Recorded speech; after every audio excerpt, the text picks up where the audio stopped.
Еркектер, сен осы үйде не істейсің? Күні бойы не істейсің? Балалармен отырасың, күшті ғой саған, жатасың аяғыңды көтеріп. Иә, біз аяғымызды көтеріп жатамыз. Ар жақта жұмыстар өз-өзімен істеліп жатады, балалар ақылды, өз-өздерімен ойнап отырады. Болмайды десең, аха, жарайды мама деп қоя салады. Көп адамдар солай ойлайды. Шын мәнісінде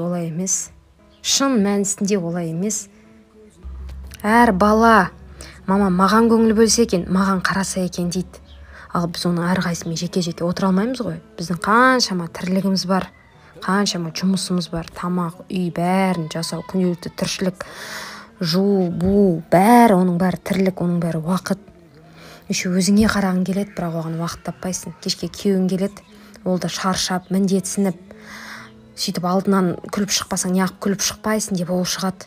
Сонда күні бойы біз осылай жылап отырған әйел аяқ астынан барып күлуіміз керек, иә. Еще күліп, ладно, қуанып, келдің ба, балалар түстай тұршы десең, мен өзім шаршап келгем, анау мынау деп әңгіме айтып шығады. Бар ондай еркектер.